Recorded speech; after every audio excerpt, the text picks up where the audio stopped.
क्या हो अगर आप बचपन से काफी ज्यादा स्मार्ट हो और आपके ऊपर कोई भी नहीं है, लेकिन एक दिन अगर आपको एक ऐसी लड़की मिले जो कि चाँद से भी ज्यादा खूबसूरत है, बट जब भी आप उससे बातें करने के लिए जाओ अचानक से आपका एक्सीडेंट हो जाए। लेकिन इतना ज्यादा खराब हालात होने के बावजूद भी बाद में अगर आप उसके पास जाकर उससे कन्फेस कर लो तो फिर क्या होगा? तो क्या वो लड़की आपका प्रपोजल को एक्सेप्ट करेगी या फिर नहीं? कहानी के स्टार्टिंग में हम लोग एक लड़के को देखते हैं जिसका हाल काफी ज्यादा खराब था, जहाँ पर वो अपने मन में कहने लग जाता है क्या मैं मरने वाला हूँ। मैंने कभी भी नहीं सोचा था कि मरना काफी ज्यादा दर्दनाक होता है। लेकिन तभी अचानक से उसके पास एक लड़की आकर उससे कहने लग जाती है तुम अभी मरने के लिए रेडी नहीं हो और तुम यहाँ से कहीं भी नहीं जा रहे। और उसका ये सारा कुछ बातें सुनकर वो लड़का अपने मन में कहने लग जाता है जब मैं बेहोश होने वाला था मैं एक एंजल की आवाज सुनी और ये मेरा फर्स्ट टाइम था जब मेरे वाइफ ने मेरे साथ बात करी। और आगे वो अपने बारे में बताने लग जाता है जब बचपन में मेरे मॉम डैड ने मुझे देखा था उस टाइम पे मेरे मॉम डैड मेरा नाम नासा रख दिया और इसी वजह से स्कूल में सभी मेरा काफी ज्यादा मजाक उड़ाते हैं। और स्कूल में जब भी कोई मेरे नाम से पुकारता था सभी मेरे ऊपर हंसते थे। और पहले मुझे पता नहीं था कि नासा अमेरिका का एक स्पेस एजेंसी का नाम है और इसी वजह से उस टाइम पे मुझे ऐसे लगने लग गया था कि सभी मेरा काफी ज्यादा मजाक उड़ाते हैं। और इसी वजह से मैंने उस टाइम से काफी ज्यादा मेहनत करना स्टार्ट कर दिया और मेरा जिंदगी में बस एक ही गोल था कि जो भी मुझे देखे वो मुझे रेस्पेक्ट करे। फिर कुछ साल बाद का सीन दिखाया जाता है जहाँ पर टीचर नासा से कह रही होती है क्या तुम सुकुबा यूनिवर्सिटी में जाना चाहते हो, वहाँ पर जाना काफी ज्यादा मुश्किल है। जिस पर नासा टीचर से कह रहा होता है कि मुझे पूरा विश्वास है मैं वहाँ पर जा सकता हूँ। और यहाँ पर तो नासा काफी ज्यादा ओवर कॉन्फिडेंस हो रहा था और इसी वजह से टीचर उसको काफी ज्यादा समझाने की कोशिश करते हैं लेकिन नासा नहीं सुनता। फिर कुछ देर बाद का सीन दिखाया जाता है जहाँ पर नासा रास्ते से जाते हुए अपने मन में कहने लग जाता है मैं उस यूनिवर्सिटी में एंट्रेंस काफी आराम से क्लियर कर दूंगा। लेकिन तभी अचानक से नासा एक लड़की को देखता है और उसे देखकर वो अपने मन में कहने लग जाता है आखिरकार ये लड़की कौन है और मैंने इस जगह पर कभी भी इसे नहीं देखा और आज तक मैंने जिंदगी में जितने भी लड़कियों को देखा है उन सब से ये काफी ज्यादा क्यूट है। और आगे जब भी नासा उससे बातें करने के लिए जा रहा होता है अचानक से एक ट्रक आकर उसको ठोक देता है और इसी वजह से नासा का हालत तो काफी ज्यादा खराब हो गया था जहाँ पर उसके बॉडी से काफी ज्यादा खून निकल रहा था। लेकिन इसके बावजूद भी वो अपने मन में कहने लग जाता है कि मैंने कभी भी नहीं सोचा था कि मेरे साथ ऐसा होगा। लेकिन तभी अचानक से उसके पास वही लड़की आ जाती है और उन दोनों को देखकर ट्रक ड्राइवर कहने लग जाता है कि क्या तुम दोनों ठीक हो। जिस पर वो लड़की वो ट्रक ड्राइवर से कहने लग जाती है मैं ठीक हूँ, तुम जल्दी से इसे हॉस्पिटल पर लेकर जाओ। जिस पर वो ट्रक ड्राइवर उससे कहने लग जाता है लेकिन तुम्हें भी तो चोट आई है जब तुम इसके सामने आ गई थी। और आगे जब भी नासा वो लड़की से कुछ कहने की कोशिश करता है वो लड़की उससे कहने लग जाती है कि तुमको अभी हिलना नहीं चाहिए और तुमको मुझे थैंक्स बोलने की जरूरत भी नहीं है और जल्दी से ठीक हो जाओ और तुम भूल जाना कि कभी भी तुम मेरे से मिले भी थे। और उसको जाते हुए देखकर नासा अपने मन में कहने लग जाता है कि मैंने वो लड़की को मून की तरफ जाते हुए देखा और उस टाइम पे मुझे ऐसा लग रहा था कि वो लड़की असल में प्रिंसेस कागुया है। और आगे नासा एक स्टोरी के बारे में बताने लग जाता है और उस स्टोरी में एक कपल एक साथ नहीं हो पाते हैं जहाँ पर प्रिंसेस कागुया मून पर चली जाती है और काफी मेहनत करने के बावजूद भी उसके फादर और एम्पायर उसे रोक नहीं पाते। और आगे जब भी ट्रक ड्राइवर एम्बुलेंस को बुलाने वाला होता है नासा अचानक से उसके पीछे खड़ा हो जाता है जो देखकर वो तो काफी ज्यादा घबरा जाता है। जहाँ पर नासा उससे पूछने लग जाता है कि आखिरकार वो लड़की कहाँ पड़ गई। जिस पर वो बंदा उससे कहने लग जाता है कि तुम्हें नीचे लेट जाना चाहिए, तुम्हारा हालत काफी ज्यादा खराब हो चुका है। जिस पर नासा उसके ऊपर चिल्लाते हुए उससे कहने लग जाता है अभी इस सब का बिल्कुल भी टाइम नहीं है। जिस पर वो बंदा उससे कहने लग जाता है कि आखिरकार तुम उसके पास क्यों जाना चाहते हो। नासा बोलता है क्योंकि वो काफी ज्यादा क्यूट थी। ये कहकर वो उसी हालत में जल्दी से वहाँ से भाग जाता है। और आगे जब भी नासा भागते हुए वो लड़की को ढूंढ रहा होता है फाइनली उसको वो लड़की मिल जाती है जहाँ पर वो जल्दी से उसके पास जाकर उससे कहने लग जाता है तुम्हारा बहुत बहुत शुक्रिया मेरा जान बचाने के लिए। और आगे वो अपना नाम नासा बताता है और उसका ये सारा कुछ बातें सुनकर वो लड़की उससे कहने लग जाती है कि तुमको इतना चोट लगने के बावजूद भी तुम यहाँ पर भागते हुए आए। और आगे वो लड़की उसको अपना पास बैठा कर उसका खून को पोंछने लग जाती है और ये करते हुए देखकर नासा अपने मन में कहने लग जाता है इसमें से काफी अच्छी स्मेल आ रही है, क्या सभी लड़कियों में से ठीक ऐसा स्मेल आती है। और आगे वो लड़की अपना कोट उतार कर उसको पहना देती है जो देखकर नासा अपने मन में कहने लग जाता है कि ये काफी ज्यादा क्यूट है। और आगे वो लड़की बाहर जाती हुए उससे कहने लग जाती है कि मुझे जल्दी से एम्बुलेंस बुला लेनी चाहिए। जिस पर नासा उससे कहने लग जाता है कि मैं बिल्कुल ठीक हूँ। लेकिन तभी अचानक से वो नीचे गिर जाता है जो देखकर वो लड़की उससे कहने लग जाती है कि तुम्हारा दोनों पैर टूट चुके हैं और तुम जल्दी बेहोश हो जाओगे और इसी वजह से तुम यहीं पर ही वेट करो और मैं एम्बुलेंस बुला लूंगी और गुड बाय, तुम अपनी ध्यान रखना। ये कहकर वो लड़की बाहर चली जाती है और उसको जाते हुए देखकर नासा अपने मन में कहने लग जाता है कि मेरा बॉडी काफी ज्यादा जल रहा है और मुझे ऐसा लगता है कि मैं धीरे धीरे बेहोश हो रहा हूँ। लेकिन तभी अचानक से नासा एकदम से उठकर बाहर जाकर वो लड़की से कहने लग जाता है कि प्लीज तुम रुक जाओ। और नासा का इतना इतना ज्यादा खराब हालत को देखकर वो लड़की उससे कहने लग जाती है कि क्या तुम पागल हो चुके हो। नासा उससे कहने लग जाती है कि मुझे तुमको बताना है कि तुम प्रिंसेस कागुया की तरह लग रही थी। और जब मून से उसे लेने के लिए आए उस टाइम पे एम्पर और उसके फादर भी उससे लड़े। और इसी वजह से मुझे ऐसा लगता है कि अगर तुमको पता है कि तुम उसको और कभी नहीं देख पाओगे, तुमको उसका पीछा करना चाहिए उसको वापस पाने के लिए, चाहे इसमें तुम्हारी जान ही क्यों ना चले जाए अगर तुम उससे सबसे ज्यादा प्यार करते हो तो। और इसी वजह से मैं तुमसे ये कहना चाहता हूँ कि मैं तुमसे काफी ज्यादा प्यार करता हूँ और मुझे ये भी पता है कि मैं अभी अभी तुमसे मिला हूँ और ना ही मैं तुम्हारा नाम जानता हूँ, लेकिन इसके बावजूद भी क्या तुम मुझे डेट करोगी। जिस पर वो लड़की उसे कहने लग जाती है ठीक है, लेकिन इसके बदले में तुमको मेरे साथ शादी करना पड़ेगा। जिस पर नासा तुरंत ही इसके लिए मान जाता है और आगे वो अपने मन में कहने लग जाता है कि मैंने काफी जल्दी उसको आंसर बता दिया और मुझे अपने ऊपर काफी ज्यादा गर्व है। लेकिन आगे वो कुछ कहे इससे पहले ही नासा वहाँ पर ही बेहोश हो जाता है। और आगे जब भी नासा को होश आता है उसको पता चलता है कि वो तो अभी हॉस्पिटल पर है और इसी के साथ उसको ये भी पता था कि वो मिस्टीरियस लड़की गायब हो चुकी है, जिस वजह से नासा काफी ज्यादा सैड था। और इसी वजह से वो अपने मन में सोचने लग जाता है कि क्या वो लड़की ने मुझे रिजेक्ट कर दिया। लेकिन इसके बावजूद भी वो डिमोटिवेट ना होकर अपने पढ़ाई पे फोकस करने लग जाता है। लेकिन इस साल का वो एग्जाम मिस कर देता है, इसी वजह से वो उसी एग्जाम को अगले साल देता है जहाँ पर वो टॉप स्कोर भी लाता है। लेकिन आगे वो हाई स्कूल ना जाकर जॉब करने लग जाता है ये होप में कि उसको वो लड़की दोबारा मिलेगा और वो उससे बातें करेगा। और अभी वो रेंट पे लिया हुआ अकेले एक रूम पर रहता है जहाँ पर वो अपने मन में कहने लग जाता है कि मैंने फ्यूचर के लिए काफी ज्यादा पैसे इकट्ठे कर लिए, लेकिन अभी मुझे ऐसा लगता है कि पैसे काफी नहीं है और काश में वो लड़की से दोबारा मिल पाता। लेकिन तभी अचानक से उसका घर का डोरबेल बजने लग जाती है और आगे जब भी वो बाहर जाकर देखता है बाहर पे तो वही लड़की थी जहाँ पर वो उससे कहने लग जाती है कि मेरा नाम सुकासा है और आखिरकार तुम कैसे हो। और उसे देखकर नासा तो काफी ज्यादा हैरान हो जाता है और आगे वो अपने मन में कहने लग जाता है कि मैंने जिंदगी में भी बिल्कुल भी नहीं सोचा था कि मैं दोबारा ये लड़की से मिल भी पाऊंगा। और आगे वो दोनों घर के अंदर होते हैं और यहाँ पर तो नासा काफी ज्यादा नर्वस होता है और तभी अचानक से सुकासा एक पेपर निकालती है जो कि एक मैरिज रजिस्ट्रेशन पेपर था। और आगे जब भी नासा को इसके बारे में पता चलता है वो तो काफी ज्यादा शॉक्ड हो जाता है, जो देखकर सुकासा उससे कहने लग जाती है कि क्या तुम भूल गए हम दोनों एग्रीमेंट किए थे शादी करने का और उस टाइम पे तुमने तो हाँ भी बोला था। और आगे जब भी सुकासा वो पेपर को वापस लेने लगती है नासा जल्दी से वो पेपर को लेकर उससे कहने लग जाता है कि मैं अभी भी तैयार हूँ तुमसे शादी करने के लिए और अभी भी मैं तुमको काफी ज्यादा पसंद करता हूँ। और आगे नासा फॉर्म फिल करते हुए अपने मन में कहने लग जाता है कि क्या ये सही रहेगा और मुझे ये सारा कुछ एक स्कैम लग रहा है, लेकिन क्या ही फर्क पड़ता है अगर कुछ हुआ भी तो मैं उससे निपट लूंगा। ये कहकर वो उस फॉर्म को फिल कर सुकासा को दे देता है। फिर थोड़ी देर बाद का सीन दिखाया जाता है जहाँ पर वो दोनों मैरिज ऑफिस में जा रहे थे, जहाँ पर सुकासा उससे कहने लग जाती है मेरी नाम काफी ज्यादा अच्छी लग रही है ना सुकासा इहुजाकी। जिस पर नासा उससे कहने लग जाता है हाँ लेकिन मेरा नाम काफी ज्यादा अजीब है नासा। लेकिन तभी अचानक से वो अपने मन में कहने लग जाता है कि आज तक मैंने जितने भी लोगों से मिला सभी मेरा नाम का काफी ज्यादा मजाक उड़ाते थे और उनमें से पहली ये है जो कि मेरा नाम का बिल्कुल भी मजाक नहीं उड़ाया। लेकिन तभी सुकासा उससे कहने लग जाता है कि क्या तुमको पता है नासा 1958 में स्पेंड हुआ था और उन लोगों का एक सपना था स्पेस पे जाने का और उस टाइम पे सभी को ऐसा लगता था कि ये चीज ह्यूमैनिटी के लिए बिल्कुल भी पॉसिबल नहीं हो पाएगा, लेकिन नॉलेज और स्किल की मदद से उन लोगों ने ये चीज पॉसिबल करके दिखाया। और इसी वजह से मुझे ऐसा लगता है कि नासा काफी ज्यादा एक फैंटास्टिक नेम है। और आगे वो दोनों मैरिज ऑफिस में जाकर सभी फॉर्मेलिटी पूरी कर लेते हैं और वहाँ पर उन लोगों को एक गिफ्ट भी मिलता है जो कि एक प्लांट था। और आगे जब भी वो दोनों बाहर आते हैं सुकासा उससे कहने लग जाती है कि क्या तुम अपनी वाइफ का हाथ को होल्ड करना पसंद करोगे। और उसका ये सारा कुछ बातें सुनकर तो नासा पहले काफी ज्यादा शर्मा जाता है, लेकिन इसके बावजूद भी वो घबराते हुए उसका हाथ को पकड़ लेता है, जहाँ पर वो अपने मन में कहने लग जाता है कि ये काफी ज्यादा सॉफ्ट है और मैंने ऐसा फील कभी भी नहीं किया था। और आगे वो दोनों घर जाते हुए सुकासा उससे कहने लग जाती है कि मुझे अभी कुछ काम है तो फिर क्या तुम ये प्लांट को अपने साथ अपने घर पर लेकर जाओगे। और आगे वो उसे पूछने लग जाती है कि आखिरकार तुम्हारे पास कितने बेड है, जिस पर नासा उसे कहने लग जाता है कि बस एक। नासा कहती है ठीक है मैं चलती हूँ, ये कहकर वो वहाँ से चली जाती है। लेकिन तभी बाद में नासा को रियलाइज होता है कि जबकि हम दोनों ने शादी कर लिया तो क्या हम दोनों एक ही बेड पर सोएंगे। और आगे वो घर आकर अपने मन में सोचने लग जाता है कि क्या मुझे एक नया बेड को परचेज कर लेना चाहिए। और आगे वो अपना दिमाग लगाकर ये सोचने लग जाता है कि अगर ये दोनों एक साथ ये बेड पे सोएंगे तो कितना सेंटीमीटर उन दोनों के बीच में बचने वाला है ये कैलकुलेट करने लग जाता है। और आगे नासा कुछ ज्यादा दिमाग लगाने लग जाता है कि क्या मुझे एक नए बेड को जल्दी से परचेज कर लेना चाहिए। लेकिन तभी उसको रियलाइज होता है कि बेड इतना जल्दी नहीं आ पाएगा और अगर मैं उसे ऐसे पकड़ के सो जाऊं तो हम दोनों के बीच में 5 सेंटीमीटर का जगह बच जाएगा। और अगर ये नहीं हुआ तो मैं उसे ऐसे भी पकड़ कर सो सकता हूँ। लेकिन तभी अचानक से उसके पास सुकासा आकर उससे कहने लग जाती है, लेकिन मुझे नहीं लगता कि मैं अभी इसके लिए कंफर्टेबल भी हूँ। और सॉरी, दरवाजा खुला था, इसी वजह से मैं अंदर पर आ गई। और आगे जब भी नासा सुकासा को देखता है वो काफी ज्यादा पैनिक होकर चिल्लाने लग जाता है। और आगे वो उससे पूछने लग जाता है कि आखिरकार तुम क्या करने के लिए गई थी, जिस पर सुकासा उसे कहने लग जाती है मैं असल में अपना बैग लेने के लिए गई थी। और आगे जब भी नासा उसका सूटकेस को देखता है वो अपने मन में कहने लग जाता है मुझे ऐसा लगता है कि सुकासा के पास रहने का कोई भी जगह नहीं है। और इसी वजह से आगे नासा घबराते हुए उससे पूछने लग जाता है क्या आज तुम मेरे साथ मेरे घर पर ही रहने वाले हो, जिस पर सुकासा बताती है हाँ, क्योंकि हमने शादी जो कर ली है। और उसका ये बात को सुनकर नासा तो काफी ज्यादा हैरान था। और आगे नासा उसे कहने लग जाती है तुम्हारे पास तो बस एक ही बेट है, इसी वजह से मैं होटल पर रात गुजार लूंगी। और उसका ये बात को सुनकर नासा तो काफी ज्यादा सैड हो जाता है। जो देखकर सुकासा उसे कहने लग जाती है कि तुम ज्यादा टेंशन मत करो, मैं तुम्हारी वाइफ हूँ, इसी वजह से मैं कहीं पर भी नहीं जाने वाली। और आगे नासा अपने मन में सोचने लग जाता है कि सुकासा मेरे साथ ही क्यों शादी करी और इसने मेरी जान बचाई, लेकिन मैंने बदले में उसके लिए कुछ भी नहीं किया। और इसी वजह से नासा उससे इसके बारे में पूछने लग जाता है, जिस पर सुकासा उसे कहने लग जाती है क्योंकि मैं पहले से ही तुमसे प्यार करती थी। और ये कहकर सुकासा अपने होटल पर जाने लग जाता है वहाँ पर रहने के लिए। और उसको जाती हुई देखकर नासा भी उसको रोकने की कोशिश करता है, क्योंकि उसको ऐसा लग रहा था कि अगर वो सुकासा को जाने देगा तो वो दोबारा उसको नहीं देख पाएगा। फिर अगले दिन का सीन दिखाया जाता है जहाँ पर वो दोनों एक दुकान पे मैट्रेस लेने के लिए आए थे, जहाँ पर नासा सुकासा से कहने लग जाता है कि तुम्हें जो भी चाहिए तुम ले सकते हो, जिस पर सुकासा उसे कहने लग जाती है तो क्या ये मेरा पहला गिफ्ट है मेरे हस्बैंड की तरफ से। और उसका ये बात को सुनकर नासा शर्माते हुए उसे कहने लग जाता है कि तुम ये भी सोच सकते हो। और तभी अचानक से सुकासा उसे दो मैट्रेस के बारे में फर्क पूछती है, जिस पर नासा भी उसको काफी सारे चीज के बारे में बताने लग जाता है। और उसका ये सारी कुछ बातें सुनकर सुकासा काफी ज्यादा इम्प्रेस होकर उससे कहने लग जाती है कि मुझे पता नहीं था कि मेरा हस्बैंड इतना ज्यादा इंटेलिजेंट है। लेकिन तभी अचानक से नासा अपने मन में कहने लग जाता है कि क्या हम दोनों एक डेट पर आए हैं और क्या मैं उसका हाथ को पकड़ सकता हूँ। और आगे जब भी नासा उसका हाथ को पकड़ता है सुकासा भी उसका हाथ को पकड़ लेती है। फिर थोड़ी देर बाद का सीन दिखाया जाता है जहाँ पर सुकासा अपना नए मैट्रेस को ट्राई कर रही थी, लेकिन दूसरी साइड तो नासा कुछ और ही सोच रहा था कि सुकासा कितना ज्यादा खूबसूरत है। लेकिन तभी अचानक से सुकासा उससे कहने लग जाती है क्यों ना तुम भी मेरे बाजू में लेट जाओ। और उसका ये बात को सुनकर नासा तो काफी ज्यादा शॉक्ड हो जाता है। थोड़ी देर बाद का सीन दिखाया जाता है जहाँ पर सुकासा अपने कपड़े चेंज कर रही थी, और उसको ऐसा करते हुए देखकर नासा अपने मन में कहने लग जाता है कि वो डोर के पीछे एक लड़की कपड़े बदल रही है, सच में मैरिज लाइफ कितना ज्यादा बढ़िया होता है। और आगे सुकासा बाहर आकर उससे कहने लग जाती है कि ये ड्रेस को दिलाने के लिए तुम्हारा शुक्रिया। और उसे देख के नासा तो दोबारा शॉक्ड हो जाता है और अपने मन में कहने लग जाता है कि सच में सुकासा कितना ज्यादा क्यूट है। और आगे जब भी नासा अपना ड्रेस को बदलने के लिए जाने लगता है सुकासा उसे कहने लग जाती है क्यों ना तुम यहीं पर ही अपना ड्रेस को चेंज कर लो, जिस पर नासा उसे कहने लग जाता है कि ये काफी ज्यादा एम्बैरेसिंग होगा। और आगे नासा वो रूम पे जाकर अपने मन में कहने लग जाता है क्या सुकासा को मेरे ऊपर इंटरेस्ट भी है रोमांटिकली। और आगे जब भी नासा बाहर निकलता है वो सुकासा को देखकर उसे कहने लग जाता है कि आखिरकार तुम्हारा बाल ऐसे क्यों है, जिस पर सुकासा उसे कहने लग जाती है कि खुले बाल सोने में मुझे काफी ज्यादा दिक्कत होती है और इसमें डैमेज भी हो सकता है, इसी वजह से मैंने बाल को बांध लिए। और उसका ये सारी कुछ बातें सुनकर नासा अपने मन में कहने लग जाता है ये तो इसमें और भी ज्यादा क्यूट लग रही है। और आगे वो लाइट ऑफ कर देता है और वहाँ पर तो नासा बस सुकासा को घूरे जा रहा था। और तभी अचानक से सुकासा उसे थैंक्स कहती है, जिस पर नासा कहता है कोई बात नहीं, हमने हमारा प्रॉमिस को पूरा किया। और आगे सुकासा गुड नाइट डार्लिंग कहकर वहाँ पर सो जाती है। लेकिन यहाँ पर दूसरी साइड नासा तो अभी भी जगा हुआ था और आगे वो उसकी तरफ देखते हुए उससे कहने लग जाता है कि ये कितना ही ज्यादा क्यूट है। और आगे सुकासा नींद में इधर उधर पलटने लग जाती है, जिस वजह से उसका बाल भी खुल जाते हैं और उसका ब्लैंकेट भी साइड हो गया था। इसी वजह से नासा ये ठीक करने के लिए खड़ा होता है, जहाँ पर वो अपने मन में कहने लग जाता है कि ये गुड नाइट किस कैसे रहेगी। और आगे जब भी वो ये करने के लिए जा रहा होता है वो अचानक से रुक जाता है, जहाँ पर वो अपने मन में कहने लग जाता है कि अगर हम दोनों ये फर्स्ट टाइम करने वाले हैं तो ये बेटर रहेगा कि ये चीज तब हो जब वो उठी हुई हो। और तभी अचानक से सुकासा खड़ी हो जाती है, जो देखकर नासा अपने मन में कहने लग जाता है कि क्या रात में सुकासा नींद में भी चलती है। और आगे सुकासा पानी पीकर नासा के सामने आकर खड़ी हो जाती है और ये सारा कुछ देखकर नासा तो काफी ज्यादा घबरा रहा होता है कि अब क्या होने वाला है। लेकिन तभी अचानक से सुकासा उसका ब्लैंकेट को लेकर सो जाती है। फिर अगले दिन का सीन दिखाया जाता है जहाँ पर सुकासा काफी ज्यादा कंफ्यूज होती है कि आखिरकार उसका बाल कैसे खुल गए और इसी के साथ साथ उसके पास ये दूसरा ब्लैंकेट कैसे आ गया। और आगे जब भी वो अपना कपड़े बदलने लग जाती है नासा उसे कहने लग जाता है कि प्लीज तुम रुक जाओ, मैं अभी भी यहीं पड़ी हूँ। और आगे नासा ये कहकर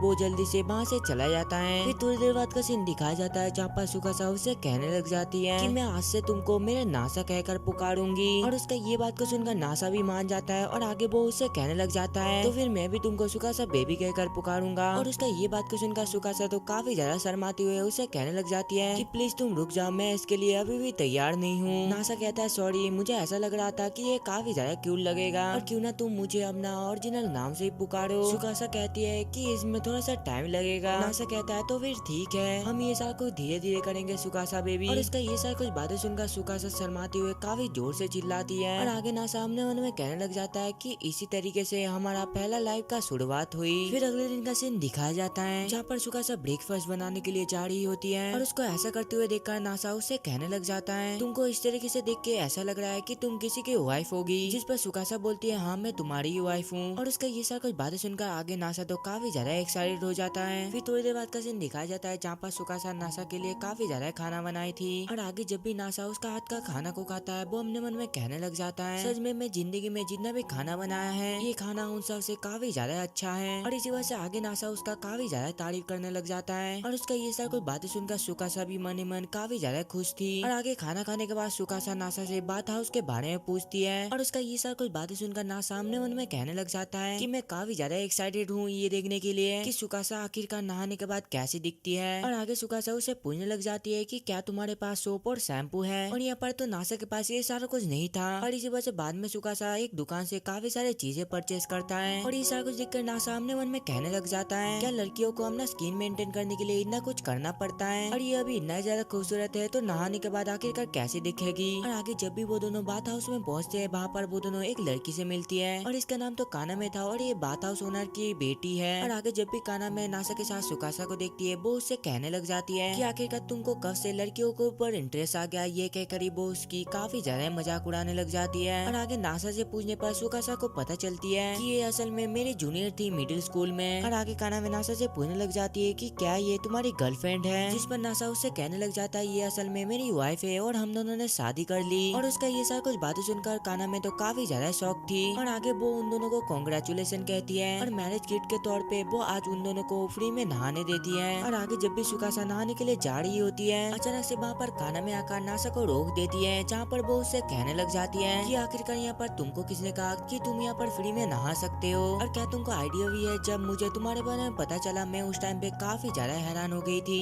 और मुझे पहले ऐसा लगता था कि तुम बिना वाइफ के पूरी जिंदगी गुजार लोगे और जब तुम 30 साल के हो जाओगे हम दोनों शादी कर लेंगे। और मैं इसके बारे में हमेशा सपने देखती थी लेकिन आज तुम आकर मेरे सपने को तोड़ दिया। और उसका ये सारा कुछ बातें सुनकर नासा कहने लग जाता है कि तुमको ये सारा कुछ सपने नहीं देखना चाहिए। और आगे जब भी कानामे को पता चलती है कि उसका वाइफ बस 16 साल की है वो गुस्से में आकर जोर से उसको एक मुक्का मारती है और आगे वो उसे पूछने लग जाता है वेट क्या तुमने मेरे बहन को इसके बारे में बताया। जिस पर नासा भी उसे पूछने लग जाता है कि आखिरकार आय को इसके बारे में क्यों बताना है। कानामे कहती है ठीक है अभी के लिए हम उसको ये सारा कुछ नहीं बताते हैं और जल्दी से बताओ आखिरकार तुम दोनों का सेरेमनी कब है। जिस पर नासा कहने लग जाता है कि मैंने इसके बारे में ज्यादा कुछ सोचा नहीं और मुझे ऐसा लगता है कि ये सारा कुछ बस पैसे का बर्बाद ही है। जिस सुनकर कानामे पूछती है तो फिर रिंग और क्या तुमने उसको प्रोपोज किया था। और उसका ये बात को सुनकर नासा कहने लग जाता है कि मैंने उसको प्रोपोज नहीं किया और क्या तुमको सच में लगता है कि हम दोनों को एक रिंग की जरूरत है। और उसका ये सारा कुछ बातें सुनकर कानामे तो काफी ज्यादा गुस्से में आ जाती है और इसी वजह से वो उसे कहने लग जाती है कि तुमने उससे शादी करी इसी वजह से तुम्हारा भी एक रिस्पॉन्सिबिलिटी है कि तुम हमेशा उसको खुश रखो और ये सारा कुछ एग्रीमेंट से नहीं होता और ये चीज तुमको खुद ही करना पड़ेगा। और उसका ये बात को सुनकर नासा काफी जोश से उससे कहने लग जाता है कि आज से बस मैं उसकी खुशी के लिए जीऊंगा नहीं तो मैं मर जाऊंगा। और ये सच बात है कि मैंने उसको प्रपोज नहीं किया और ना ही उसको रिंग दिया लेकिन मैं काफी ज्यादा कॉन्फिडेंट हूँ कि मैं उसको खुश रख सकता हूँ। और क्या तुमको पता भी है ऐसा क्यों। और तभी अचानक से वहाँ पर सुकासा आ जाती है और उससे कहने लग जाती है सॉरी मैंने अपना सामान ले जाना भूल गया इसी वजह से मैं वापस आ गई। नासा चिल्लाते हुए कहने लग जाता है क्योंकि मैं अपने वाइफ से काफी ज्यादा प्यार करता हूँ। और उसका ये सारा कुछ बातें सुनकर सुकासा काफी ज्यादा शर्माने लग जाती है। और आगे जब भी नासा सुकासा को देखता है वो घबराते हुए अपना सामान उसको दे देता है। और यहाँ पर तो सुकासा जाते हुए मन ही मन काफी ज्यादा खुश था। और आगे जब भी नासा बाथ हाउस में जाता है वो अपने मन में सोचने लग जाता है कि आखिरकार नहाने के बाद सुकासा कैसी दिखेगी। और तभी अचानक से काना में उसके सामने आ जाती है और उसे देखकर नासा जल्दी से पानी के अंदर कूद जाता है जहाँ पर वो उसे पूछने लग जाता है कि आखिरकार तुम यहाँ पर कब से हो। काना में कहती है कि जब से तुम सुकासा के बारे में सोच रहे थे। और उसका ये सारा कुछ बातें सुनकर नासा तो उसके ऊपर काफी ज्यादा चिल्लाने लग जाता है। और दूसरा सुकासा भी नहाने के लिए जाती है और वहाँ पर तो उसको ऐसा लग रहा था कि वो यहाँ पर अकेली है लेकिन वहाँ पर तो और एक लड़की थी वो सुकासा को देखकर उसे कहने लग जाती है सॉरी मैं असल में ओनर की बड़ी बेटी हूँ और मैं हमेशा ही कस्टमर के आने से पहले नहा लेती हूँ लेकिन मैं काफी ज्यादा थक गया था इसी वजह से मैं यहाँ पर ही सो गई। और इसी वजह से वो सुकासा से काफी ज्यादा माफी मांगने लग जाती है और उसे ऐसा करते हुए देखकर सुकासा उसे कहने लग जाती है कि तुमको ऐसा करने की कोई भी जरूरत नहीं और तुमने यहाँ पर कुछ देखा तो नहीं ना।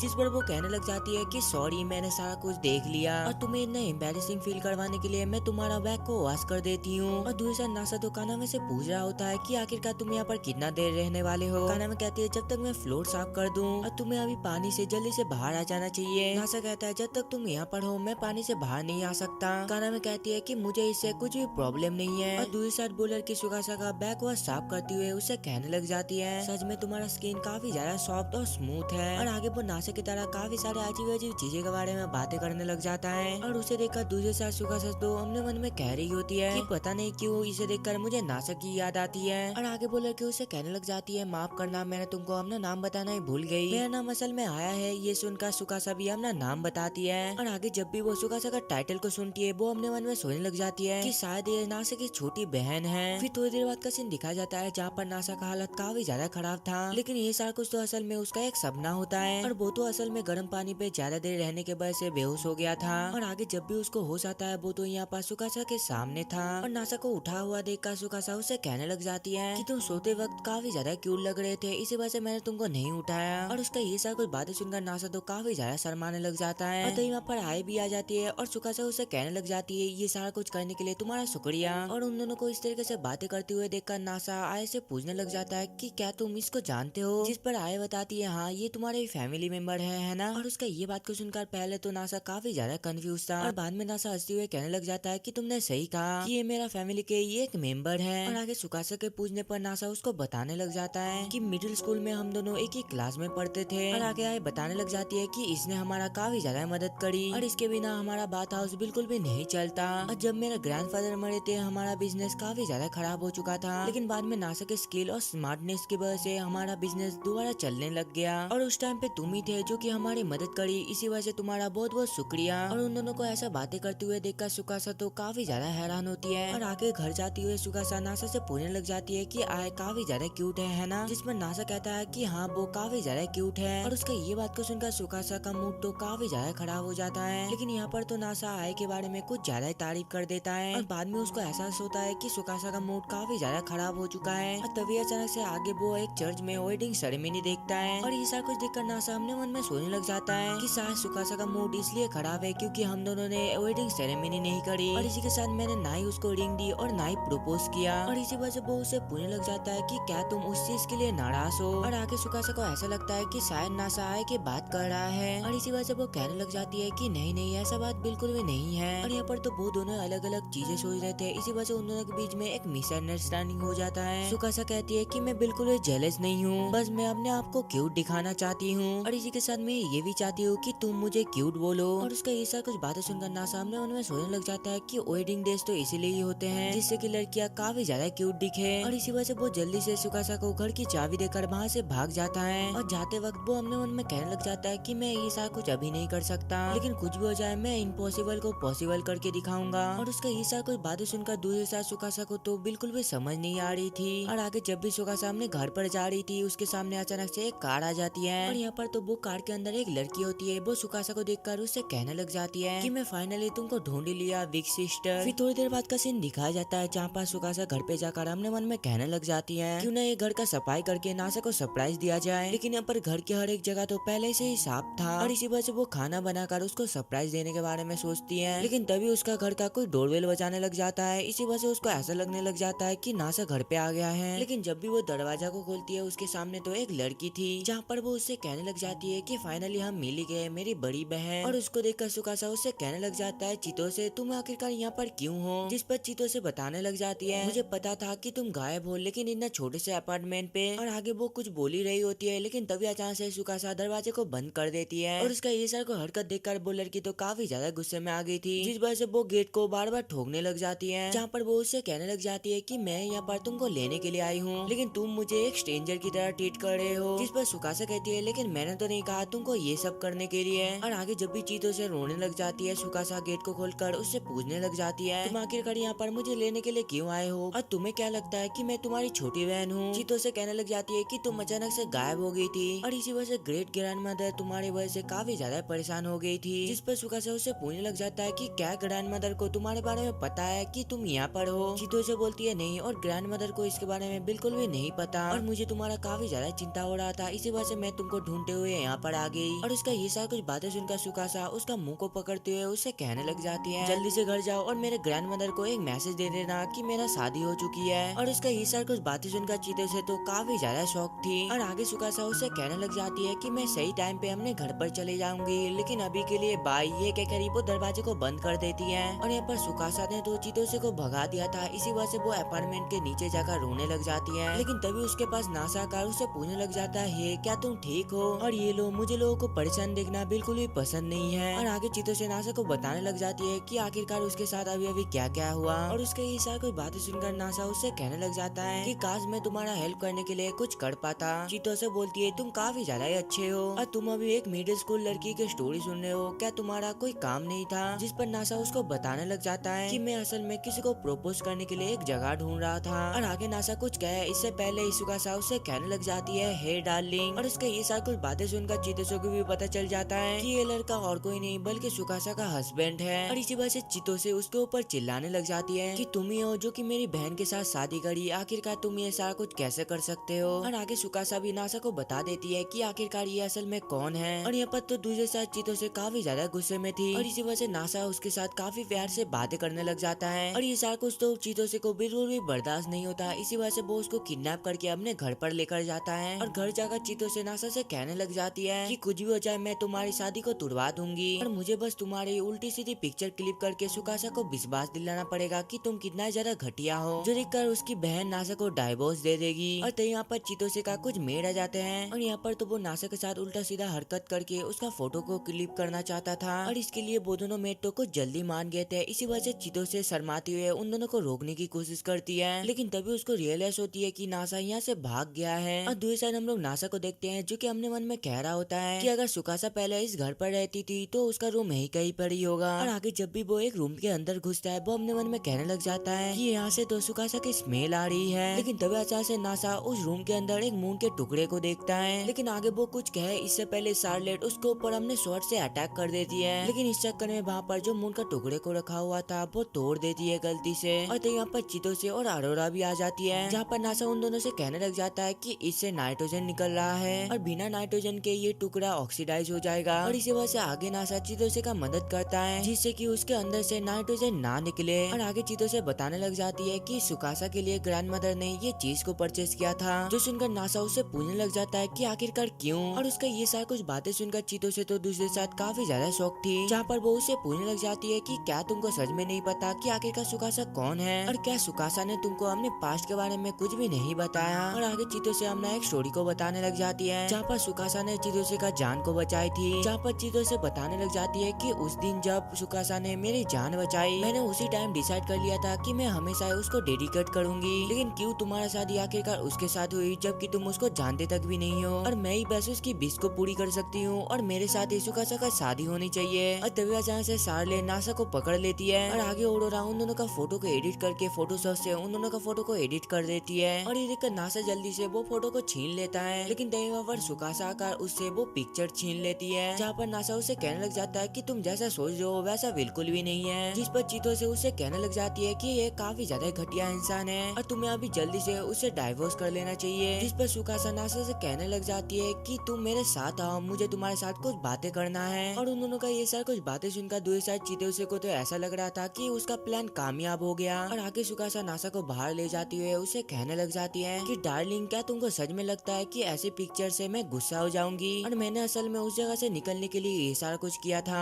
और आगे वो उसको एक सिगरेट जगह पर ले जाती हुए उसे कहने लग जाती है कि ये जगह के बारे में अभी भी चितोसे को भी नहीं पता। और आगे वो दोनों फाइनली एक जगह पर पहुंचते हैं जो कि एक चर्च था, जहाँ पर सुकासा उसे कहने लग जाती है कि ये प्लेस काफी ज्यादा ब्यूटीफुल है, इसी वजह से मैं तुमको ये जगह दिखाना चाहती थी। और आगे नासा उसे कहने लग जाता है सुकासा आज से जब भी मेरा कुछ अच्छा होगा तुम पहले इंसान होगी जिसको कि मैं उसके बारे में बताऊंगा और अगर तुमको कभी भी दुख हुआ तो तुम मेरे साथ शेयर कर सकते हो और हम हमेशा एक दूसरे को सपोर्ट करेंगे। और मैं बस ये चाहता हूँ कि हम दोनों हमेशा एक कपल बनकर रहे और मैं कसम खाता हूँ कि मैं तुमको कभी भी रिग्रेट करने नहीं दूंगा मुझे चूज करने के लिए। और उसका ये सारा कुछ बातें सुनकर सुकासा दूसरे साथ कहने लग जाती है कि ये सारा कुछ तो मुझे एक प्रपोजल की तरह लग रहा है। जिस पर नासा कहता है हाँ ये है, ये कहकर वो उसको एक किस करता है। और आगे वो अपने मन में कहने लग जाता है कि यही वो दिन था जब मैंने सुकासा से कसम खाई कि मैं हमेशा तुमको प्यार करूंगा। फिर अगले दिन का सीन दिखाया जाता है जहाँ पर सुकासा नासा से कह रही थी डार्लिंग जल्दी से टीवी को चलाओ, लेकिन यहाँ पर तो नासा के घर पे टीवी नहीं था। इसी वजह से वो सुकासा से कहने लग जाता है माफ करना मेरे पास टीवी नहीं है। और उसका ये बात को सुनकर तो सुकासा काफी ज्यादा शॉक्ड हो जाती है, क्योंकि आज उसको मूवी देखने का काफी ज्यादा मन कर रहा था। नासा कहता है सॉरी क्योंकि मैं ज्यादा टीवी नहीं देखता हूँ, जिस पर सुकासा उससे पूछने लग जाती है क्या इसका मतलब तुमने अभी तक टर्मिनेटर नहीं देखी, जिस पर नासा कहने लग जाता है कि मैंने इसके बारे में सुना है। और इसका ये सारा कुछ बातें सुनकर सुकासा उसके ऊपर चिल्लाती हुए उससे कहने लग जाती है क्या तुम मुझे बताओगे आखिरकार तुमने अपने जिंदगी में क्या किया है। और आज मेरा प्लान ये था कि मैं तुम्हारे साथ एक पॉपुलर मूवी देखूं, लेकिन तुमने तो अभी तक एक भी मूवी नहीं देखा और इसी वजह से तुमको कुछ ओल्ड मूवीज देखना चाहिए। और आगे सुकासा उसको काफी सारे मूवी सजेस्ट करने लग जाती है। और उसका ये सारा कुछ बातें सुनकर नासा अपने मन में कहने लग जाता है कि सुकासा हर समय काफी ज्यादा कूल रहती है, लेकिन इसका मूवीज के लिए प्यार तो कुछ अलग ही लेवल पर है। फिर थोड़ी देर बाद का सीन दिखा जाता है जहाँ पर नासा और सुकासा एक टीवी को परचेज करने के लिए आए होते हैं। और वहाँ पर तो नासा बिल्कुल भी डिसाइड नहीं कर पा रहा था कि आखिरकार उसको कौन सा टीवी लेना चाहिए, जिस पर सुकासा बताने लग जाती है कि एक बड़ा सा टीवी में मूवी देखने में काफी ज्यादा मजा आती है, लेकिन इसके बावजूद भी तुम कोई भी टीवी को चूज कर सकते हो। और वैसे भी तुम मेरे लिए एक टीवी को परचेज कर रहे हो, इसी वजह से मैं काफी ज्यादा खुश हूँ। और उसका ये सारा कुछ बातें सुन के नासा अपने मन में कहने लग जाता है कि सच में ये काफी ज्यादा बढ़िया शॉपिंग ट्रिप थी। फिर नेक्स्ट सीन में नासा कनामे के बाथ हाउस में होता है, जहाँ पर वो उसको बताने लग जाता है कि कल उसके और सुकासा के बीच में क्या क्या हुआ था। और उसका ये सारा कुछ बातें सुनकर कनामे उससे कहने लग जाती है चलो देरी से ही तुमने फाइनली उसको प्रपोज कर दिया, जिस पर नासा शर्माते हुए उससे कहने लग जाता है कि मैंने उसको प्रपोज करने के साथ साथ उसको किस भी किया, और मुझे तो पता ही नहीं था कि गर्ल्स के लिप्स इतना ज्यादा सॉफ्ट होते हैं। और आगे कनामे उसको रिंग के बारे में बताकर उससे पूछने लग जाती है कि तुम दोनों को सेम रिंग पहननी चाहिए, जिस पर नासा उससे कहने लग जाता है कि मुझे नहीं लगता कि सुकासा को कोई भी रिंग चाहिए। और इसका ये सारा कुछ बातें सुनकर कनामे तो काफी ज्यादा गुस्से में आ जाती है और आगे वो उससे कहने लग जाती है कि तुम सभी लड़के को आखिरकार कब समझ आएगा, तुम्हारी और सिर्फ तुम्हारे साथ नाच बनने का ट्राई कर रही है। और तभी हम लोग दूसरे सुकासा को देखते हैं जो कि अपने मन में कह रही होती है कि चर्च पे वो मुझे एकदम से किस कर लिया था, इसी वजह से वो काफी ज्यादा शर्माने लग जाती है। और तभी हम लोग दूसरे नासा को देखते हैं जो कि अपने मन में कैलकुलेट कर रहा होता है कि आखिरकार एक डायमंड रिंग किनने का आएगा, और मैंने सुना है कि वो 3 महीने का सैलरी की बराबर होता है। और तभी अचानक से उस जगह पर सुकासा भी नहाकर आ जाती है। और आगे जब भी नासा उसको देखता है वो अपने मन में कहने लग जाता है कि मैंने इसे कभी भी नहाने के बाद नहीं देखा था। और आगे सुकासा शर्माती हुए उसे कहने लग जाती है कि हमें घर चलना चाहिए। और आगे जब भी वो दोनों घर पर जा रहे होते हैं नासा उससे कहने लगता है कि मैं दोपहर पर अपने जॉब पे जाने वाला हूँ और मैं रात के 9 बजे से पहले घर पे वापस आ जाऊंगा। और आगे जब भी सुकासा सामने एक पार्क को देखती है वो उससे कहने लग जाती है क्या हम उस पार्क पर कुछ देर के लिए रुक सकते हैं। फिर थोड़ी देर बाद का सीन दिखाया जाता है जहाँ पर वो दोनों वही पार्क पर होते हैं। और उसको खड़ा देखकर सुकासा उससे कहने लग जाती है कि तुम जल्दी से मेरे पास बैठ जाओ। और आगे जब भी नासा उसके पास बैठता है वो अपने मन में कहने लग जाता है कि आखिरकार अब क्या होने वाला है, हम दोनों पार्क में अकेले ही बैठे हुए हैं और शायद ये डिप्रेस है क्योंकि मैं रात के 9 बजे से पहले घर पर नहीं आऊंगा। लेकिन सुकासा का ये सैड चेहरा भी काफी ज्यादा क्यूट है। और आगे जब भी नासा उसके तरफ बढ़ने लगता है सुकासा भी उसके तरफ बढ़ने लग जाती है और आगे वो दोनों किस कर लेते हैं। और ये सारा कुछ तो शार्लेट और ऑरोरा चुप चुप कर देख रही होती है। शार्लेट बोलती है क्या हमें ये सारा कुछ चीतों को बताना चाहिए। ऑरोरा बोलती है नहीं, अगर उसको पता चला तो वो काफी ज्यादा गुस्से में आ जाएगी और इसी वजह से तुम ऐसा बिल्कुल भी मत करना। और आगे सुकासा उससे कहने लग जाती है कि हम पब्लिक प्लेस में हैं। सुकासा बोलती है क्या होता अगर हमें कोई देख लेता, और ये तो हमारे लिए काफी ज्यादा एम्बैरेसिंग होता। और दूसरी साइड ऑरोरा और शार्लेट बोलती है हाँ किसी ने तुम दोनों को देख लिया। और आगे जब भी नासा उसको बाय कह के अपने काम पे जाने वाला होता है वो अचानक से सोच में पड़ जाता है और इसी वजह से सुकासा उससे पूछने लग जाती है कि आखिरकार क्या हुआ। नासा बोलता है क्या होगा अगर मेरे जाने के बाद तुम अचानक से गायब हो जाओ। और उसका ये सारा कुछ बातें सुनकर सुकासा उससे कहने लग जाती है कि अगर तुम इस चीज के लिए परेशान हो तो काम खत्म करके जल्दी से घर आ जाना। और आगे नासा काम करते करते सुकासा को काफी ज्यादा मिस कर रहा होता है, जहाँ पर वो अपने मन में कहने लग जाता है कि काश कोई तरीका होता जिससे चाहे हम दूर भी हो तो अकेला फील ना करे। और आगे वो कहने लग जाता है कि शायद रिंग इसी के लिए होता है कि जब तुम साथ ना हो तब भी तुम्हारा याद दिलाने के लिए। और क्या रिंग से सभी को ऐसा लगता है कि मैं हमेशा तुम्हारे साथ हूँ। और आगे नासा घर आकर खाते टाइम सुकासा से पूछने लग जाता है कि क्या तुमको एंगेजमेंट रिंग चाहिए। सुकासा कहती है कि मुझे नहीं लगता कि मुझे ये रिंग चाहिए क्योंकि हमारे ऑलरेडी शादी हो चुकी है और इसी वजह से रिंग का मुझे कोई भी जरूरत नहीं है। और उसका ये सारा कुछ बातें सुनकर नासा कहने लग जाता है पर मुझे लगा कि हम दोनों को डायमंड रिंग पहननी होगी हम लोगों का इटरनल लव शो करने के लिए। और उसका ये सारा कुछ बातें सुनकर सुकासा उससे कहने लग जाती है रुको जरा, और मुझे ऐसा लगता है कि तुम अभी वेडिंग रिंग के बारे में बातें कर रहे हो। और उसके ये सारा कुछ बातें सुनकर नासा उससे पूछने लग जाता है कि क्या वेडिंग और एंगेजमेंट रिंग अलग अलग होता है, जिस पर सुकासा उसको बताने लग जाती है एंगेजमेंट रिंग प्रपोज करने का टाइम पे दिया जाता है और ये रिंग को बस लड़कियां ही पहनते हैं और तुम जिसकी बात कर रहे हो ये वेडिंग रिंग है और ये रिंग दोनों ही पहनते हैं हमने रिंग फिंगर में और ये चीज एक कपल को हमेशा ही पहन कर रखना पड़ता है। नासा कहता है तो इसका मतलब मुझे 3 रिंग को परचेस करना पड़ेगा। सुकासा कहती है हम दोनों का ऑलरेडी शादी हो चुकी है, इसी वजह से हम लोग को वेडिंग रिंग की बिल्कुल भी जरूरत नहीं है और वैसे भी ये रिंग बस पैसे का बर्बादी होगी। जिस पर नासा उससे कहने लग जाता है लेकिन मुझे नहीं लगता कि मुझे तब तक शांति मिलेगा जब तक मैं वेडिंग रिंग को ना पहन लूं। और क्या तुम्हें नहीं लगता कि ये हमारा लव का सिंबल होगा? और उसका ये सारा कुछ बातें सुनकर सुकासा अपने मन में कहने लग जाती है कि इसको बिल्कुल भी नहीं पता कि डायमंड रिंग कितनी ज्यादा महंगी होती है और इसी वजह से वो उससे कहने लग जाती है ठीक है फिर हम कल लेने चलते हैं। और अगले दिन पे जब भी नासा रिंग को परचेस करने के लिए शॉप पे जाता है वो डायमंड रिंग का कीमत को देखकर वो काफी ज्यादा सदमे में आ जाता है, जहाँ पर नासा अपने मन में कहने लग जाता है कि ये तो कुछ ज्यादा ही महंगी है लेकिन ये मौका दोबारा नहीं आने वाला है, इसी वजह से मैं ये रिंग को परचेस करना चाहता हूँ। और आगे वो घबराते हुए कहने लग जाता है कि मैं एक लूंगा और तभी अचानक से सुकासा उसको पकड़ के वहाँ से लेकर जाती है और आगे सुकासा उसे कहने लग जाती है कि तुमको एक रिंग में इतना पैसा बर्बाद करना नहीं चाहिए, जिस पर नासा रोते हुए कहने लग जाता है लेकिन ये हमारा लव का सिंबल होगा, जिस पर सुकासा अपने मन में कहती है कि ये नहीं मानेगा। और आगे वो उसको एक दूसरी दुकान पर लेकर जाती है और वहाँ पर तो रिंग के प्राइस काफी ज्यादा कम थे और इसी वजह से नासा सुकासा से पूछने लग जाता है कि क्या मैं ये रिंग को परचेस कर लूं। सुकासा बोलती है डार्लिंग लेकिन ये रिंग भी काफी ज्यादा महंगी है। और आगे वो दोनों दोबारा बाहर आकर सुकासा उसको काफी ज्यादा समझाने की कोशिश करते हैं कि तुमको बेफालतू का रिंग में इतना ज्यादा पैसा बर्बाद करना नहीं चाहिए, जिस पर नासा उसको बताने लग जाता है कि अगर तुम्हारे पास रिंग होती तो तुम अपने आप को अकेला फील नहीं करते और मैंने सोचा था कि अगर हम दोनों के पास सेम रिंग होगा तो अगर हम एक साथ भी ना हो तो ये रिंग को देखकर हम लोग बेटर फील करेंगे। और उसका ये सारा कुछ बातें सुनकर सुकासा अपने मन में सोचने लग जाती है तो क्या ये सारा कुछ वो इतना देर से मेरे लिए कर रहा था। और ये सोचकर ही वो सीधा जाकर उसके गाल पे एक किस करती है और आगे फाइनली वो दोनों एक शॉप पर जाकर सबसे सस्ती वाली एक डायमंड रिंग को परचेस कर लेता है। और आगे वो दोनों अपने घर पे जाते हुए नासा उससे पूछने लग जाता है कि हमने वो दुकान से सबसे सस्ती वाली रिंग को परचेस करी और क्या तुम श्योर हो कि तुम्हें ही रिंग चाहिए थी, जिस पर सुकासा उसको बताने लग जाती है कि जब भी मैं ये रिंग को देखूंगी मुझे ये दिन का याद दिलाएगा कि तुम कितना ज्यादा अच्छे हो और इसी के साथ साथ तुम मेरे कितना ज्यादा केयर करते हो और मैं ये चीज कभी भी नहीं भूलूंगी कि तुम मुझसे काफी ज्यादा प्यार करते हो। और वैसे भी ये रिंग का प्राइस इतना भी सस्ता नहीं था, जिस पर नासा हंसते हुए कहने लग जाता है कि हाँ तुमने सही कहा। और आगे वो दोनों एक दूसरे का हाथ को पकड़कर एक साथ चलने लगते हैं। फिर नेक्स्ट सीन में नासा सुकासा के साथ लेटा होता है, जहाँ पर नासा बताने लग जाता है कि आखिरकार ये कब स्टार्ट हुआ। फिर थोड़ी देर बाद का सीन दिखाया जाता है जहाँ पर सुकासा आराम से सो रही होती है, लेकिन तभी अचानक से वो हमेशा की तरह नींद में चलने लगती है और आगे वो पानी पीकर नासा का ब्लैंकेट को ना लेकर वो उसके पास ही सो जाती है, जहाँ पर नासा कहने लग जाता है कि मेरे साथ ये सारा कुछ हुआ। जहाँ पर वो अपने मन में सोचने लग जाता है कि आखिरकार अब मैं क्या करूँ, क्या मैं इसको हक करूँ। और आगे वो उसको हक करते हुए अपने मन में कहने लग जाता है कि मुझे पता नहीं था कि लड़कियां इतना ज्यादा सॉफ्ट होते हैं और मुझे अभी ऐसा लग रहा है कि ये करते करते मेरा सर ही फट जाएगा। और आगे जब भी सुकासा का आंखें खुलती है नासा उसको देखकर काफी ज्यादा शॉक्ड होता है, लेकिन तभी अचानक से सुकासा उसको किस कर लेती है। फिर नेक्स्ट सीन में वो नीचे जाकर आराम से सो रही होती है और ये सारा कुछ देखकर नासा हम लोग को बताने लग जाता है मेरा वाइफ कुछ समय बाद ही नीचे चली गई, लेकिन जाने से पहले मैं उसको और भी 3 बार किस कर लिया। और अगले दिन पे सुकासा उससे पूछने लग जाती है कि क्या तुम रात में सोए नहीं, जिस पर नासा अपने मन में कहने लग जाता है कि रात में वो सारा कुछ होने के बाद आखिरकार कौन ही रात में सो सकता है। और आगे नासा डबल बेड लेने के बारे में सोच रहा था, लेकिन उसके घर पे तो डबल बेड रखने के लिए जगह नहीं था और इसी वजह से वो सबसे पहले एक घर लेने के बारे में सोचने लग जाता है, जहाँ पर वो अपने मन में काफी सारी चीजें सोचने लग जाता है कि कैसे वो सुकासा के साथ रोमांस वीडियो देख रहा है। और आगे वो शर्माते हुए अपने मन में कहने लग जाता है बड़ा घर का मतलब उसके अंदर एक बाथरूम भी होगा। और आगे वो एक चीज इमेजिन करने लग जाता है जहाँ पर सुकासा उसे कह रही होती है डार्लिंग क्या तुम मुझे ज्वाइन करना पसंद करोगे। और सुकासा के बारे में ये सारा कुछ सोच के तो नासा पूरा ही पागल हो गया था। और आगे वो सुकासा के पास जाकर उससे पूछने लग जाता है क्यों ना हम दोनों एक बड़े से घर पर शिफ्ट हो जाए। और मैं ऐसा इसलिए कह रहा हूँ क्योंकि ये जगह काफी ज्यादा छोटी है, जिस पर सुकासा बताने लग जाती है कि तुमने ये बात तो सही कहा, लेकिन इसके वजह से मैं तुम्हारा काफी ज्यादा क्लोज रह पाता हूँ। और उसका ये सारा कुछ बातें सुनकर नासा शर्माते हुए अपने मन में सोचने लग जाता है कि मैंने तो इसके बारे में सोचा ही नहीं और मुझे लगता है कि सारा कुछ सही चल रहा है। और आगे नासा कनामे को इसके बारे में सारा कुछ बता देता है। और आगे जब भी कनामे उसका सारा बातें को सुनती है वो उससे कहने लग जाती है अगर मेरी शादी हुई और मेरे हस्बैंड ने मुझे एक छोटे से कमरे में रखा जहाँ पर बाथरूम भी नहीं है, मैं अपने हस्बैंड को बिल्कुल भी छोड़ूंगी नहीं। और उसका ये सारा कुछ बातें सुनकर तो नासा काफी ज्यादा डर जाता है। और आगे नासा अकेले घर जाते हुए अपने मन में सोचने लग जाता है कि कनामे ने सारा कुछ सही कहा कि हम इतने छोटे से कमरे में नहीं रह सकते। और मुझे ये भी डर है अगर मैं सुकासा को इसके लिए फोर्स करूँ तो वो मुझे छोड़कर यहाँ से चली ना जाए। और आगे जब भी वो घर आता है वो कहने लग जाता है कि मैं घर आ गया, लेकिन आगे जब भी वो दरवाजे को खोलता है उसके सामने तो वहाँ पर सुका सामने कपड़े को चेंज कर रही थी। और उसको ये सारा कुछ करते हुए देखकर नासा काफी जोर से चिल्लाते हुए कहता है कि प्लीज मुझे माफ कर दो। फिर अगले सीन में नासा उस जगह से बाहर होते हैं जहाँ पर नासा उसे कहने लग जाता है तुमने आज देखा ना छोटी जगह पर रहने पे क्या क्या चीज होती है। और इसी वजह से आगे वो सुकासा को एक बड़े से घर में रहने का काफी ज्यादा फायदा बताने लग जाता है। और उसका सारा बातें को सुनकर तो सुकासा दूसरी साइड काफी ज्यादा खुश हो रही होती है, जहाँ पर वो उससे पूछने लग जाता है कि इसमें कितना खर्चा आएगा। जिस पर नासा कहने लग जाता है कि तुम ये सारा कुछ सोचना बंद कर दो, मैं पैसे को कहीं न कहीं से मैनेज कर लूंगा। और आगे जाते वक्त सुकासा उससे पूछने लग जाती है कि अगर हम एक नए घर को परचेज करने वाले हैं तो खरीदने के टाइम पे हमें एक ट्रस्टेड बनने का भी जरूरत पड़ेगा। नासा बोलता है कि इसके लिए मेरे पेरेंट्स हैं, लेकिन तभी अचानक से नासा को याद आता है कि उसने तो अभी तक अपने पेरेंट्स को बताया नहीं कि उसका शादी हो चुका है। और आगे नासा घर आकर अपने पेरेंट्स को कॉल कर सारा कुछ बता देता है। और उसके ये सारा कुछ बातें सुनकर दूसरी साइड उसके पेरेंट्स तो काफी ज्यादा शॉक थे। प्लीज मॉम डैड आप दोनों शांत हो जाओ, और हाँ वो वही क्यूट लड़की है जिसने की मेरा एक दिन जान बचाई थी। और उसका ये सारा कुछ बातें सुनकर दूसरी साइड तो सुकासा काफी ज्यादा शर्मा रही होती है। और इसी वजह से आगे जाकर सुकासा नासा से पूछने लग जाता है ओए तुमने आखिरकार अभी अभी अपने पेरेंट्स से क्या कहा। जिस पर नासा बताने लग जाता है मैं तो बस मेरे पेरेंट्स को ये बताया कि यूनिवर्स की सबसे क्यूटेस्ट गर्ल मेरी जान बचाई थी। और उसका ये सारा कुछ बातें सुनकर सुकासा तो और भी ज्यादा शर्माती हुई उससे पूछने लग जाती है क्या तुम्हें नहीं लगता मेरा उनसे मिलना काफी ज्यादा ऑकवर्ड हो जाएगा। जिस पर नासा बताने लग जाता है ऐसा बिल्कुल भी नहीं, क्योंकि मैंने अपने पेरेंट्स को सच सच बताया। फिर अगले दिन का सीन दिखाया जाता है जहाँ पर वो दोनों बाहर होते हैं एक साथ, जहाँ पर नासा सुकासा को बताने लग जाता है कि तुमको अपने पेरेंट्स से मिलवाना काफी ज्यादा एम्बेरसिंग होगा, और ऐसा इसलिए है क्योंकि तुम काफी ज्यादा क्यूट हो और मेरे पेरेंट्स काफी ज्यादा अजीब है। और तभी अचानक से नासा को अपने पेरेंट्स का टेक्स्ट आता है कि मुझे पता चल गया कि तुम्हारा अपार्टमेंट काफी ज्यादा छोटा है और इसी वजह से तुम अपने अपार्टमेंट को चेंज करने के बारे में सोच रहे हो, और उसी टाइम तुमने अपनी शादी के बारे में भी बता दिया। और अगर तुम चाहते हो कि हम तुम्हारे गारंटर बने तो तुमको नेक्स्ट वीक अपने वाइफ से हमसे मिलवाना पड़ेगा। और इसी वजह से वो दोनों आज नासा के पेरेंट्स से मिलने जा रहे हैं। और दूसरी साइड हम लोग चितोसे को देखते हैं और ये सब के बारे में दूसरी साइड चितोसे को भी पता चल गया था। फिर कुछ देर बाद का सीन दिखा जाता है जहाँ पर वो दोनों एक बस पर थे, जहाँ पर सुकासा उससे पूछने लग जाती है कि आखिरकार हम लोग क्योटो कब पहुँचेंगे। नासा बोलता है कल सुबह 6 बजे तक हम लोग पहुँच जाएंगे। जिस पर सुकासा उससे कहने लग जाती है कि मैं तुम्हारे पेरेंट्स से मिलने के लिए काफी ज्यादा एक्साइटेड हूँ और मुझे ऐसा लगता है कि तुम्हारे पेरेंट्स काफी ज्यादा अच्छे होंगे। और तभी हम लोग दूसरी साइड चितोसे को देखते हैं जो कि कह रही होती है चलो उस बस का पीछा करते हैं। जिस पर ऑरोरा उससे कहने लग जाती है अगर ग्रैंड मदर को इसके बारे में पता चला तो वो काफी ज्यादा गुस्सा हो जाएंगे। जिस पर चितोसे कहने लग जाती है कि मुझे इससे बिल्कुल भी फर्क नहीं पड़ता और वैसे भी मैं इस शादी को एक्सेप्ट नहीं करती। और दूसरी साइड हम लोग नासा को देखते हैं जो कि अपने मन में कह रहा था कि सच में ये सीट में बैठना काफी ज्यादा अनकंफर्टेबल है, लेकिन ये कितनी आराम से सो रही है और काफी ज्यादा क्यूट लग रही है। और काश इस टाइम पे सुकासा मेरे कंधे में सिर रख ले, लेकिन जब भी बस हिलती है सुकासा उसके कंधे में गिर जाती है। और इसी वजह से नासा काफी ज्यादा शर्माते हुए अपने मन में कहने लग जाता है कि कुछ भी हो जाए अब तो मैं बिल्कुल भी नहीं सो सकता। और आगे जब भी एक जगह पर बस 5 मिनट के लिए रुकती है सुकासा नासा को देखकर उससे पूछने लग जाती है कि आखिरकार तुमको क्या हुआ। जिस पर नासा उसको बताने लग जाता है कि क्या तुमको इन हार्ट सीट से कुछ भी दिक्कत नहीं हुआ। जिस पर सुकासा बताती है बस में तो एसी ऑन था इसी वजह से मुझे कंफर्टेबल फील हुआ। और उसका ये सारा कुछ बातें सुनकर नासा अपने मन में कहने लग जाता है कि सच में मेरी वाइफ तो सुपर स्ट्रॉन्ग है और ये किसी भी जगह आराम से रह लेती है। और तभी अचानक से सुकासा उससे पूछने लग जाती है कि क्या हमें पहले ट्रेन ले लेनी चाहिए थी। और उसका ये बात को सुनकर नासा दोबारा अपने मन में कहने लग जाता है वेट कही है अपनी गलती न समझ ले और कुछ भी हो जाए मैं ऐसा बिल्कुल भी नहीं होने दे सकता। और ये कहकर वो हमने कमर सीधी कर देता है और डंडे को फेंक देता है। और ये कर